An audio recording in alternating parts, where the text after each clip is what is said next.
ఏం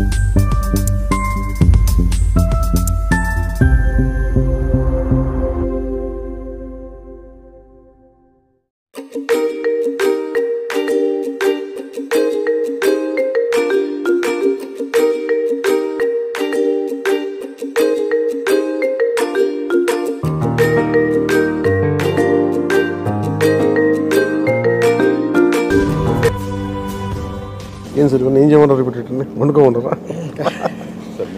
it's amazing. ఇది మీరు పూలు కంటే కూడా ఇది ఇస్తే బెటర్ అని నిజంగా ఎవరికొకళ్ళకి చాలా మందిగా అనాథాశ్రమాలకి ఇవ్వచ్చు. చాలా నా రిక్వెస్ట్ కూడా అందరికీ చాలామంది విగ్రహాలు శాల్వాస్ ఇవన్నీ తీసుకొస్తూ ఉన్నారు. వచ్చేవారు అందరికి కూడా ఒకటి ఏదైనా తీసుకొస్తే టోకెన్స్ భవిష్యత్తులో మన సమీప భవిష్యత్తులో రాబోయే అన్నా క్యాంటీన్స్కి ఏదైనా మీరు కాంట్రిబ్యూషన్ లాగా ఏదైనా అలాంటి టోకెన్స్ అన్నా ఇవ్వండి. వాళ్ళు గివ్ టు గవర్నమెంట్ మన ప్రభుత్వానికి ఇద్దాం. అలాగే మీకు ఏదైనా పర్సనల్గానే ఇద్దాం అనుకుంటే ఇలాంటి ఏదైనా ఇవ్వగలిగితే అది నేను అనాథాశ్రమాలకు పంపిస్తాను. అలా కాకుండా ఈ విగ్రహాలు శాలువాలు ఇవన్నీ నిరుపయోగంగా అయిపోతున్నాయి. ఆ విగ్రహాలకు కూడా ఏం చేయాలో తెలియట్లేదు. అందుకని దయచేసి నా విన్నపం, మా ఎంపీఎస్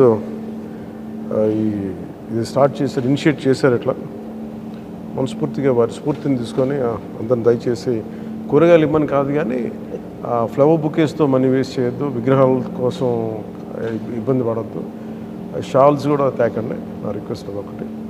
ఏదైనా చేయగలిగితే నాకు చేయకపోయినా పర్లేదు కానీ అట్లీస్ట్ అది ప్రజలకిను కష్టాలు ఉన్న వాళ్ళకి ఉపయోగపడేలా చేయండి. I'm more than happy for that.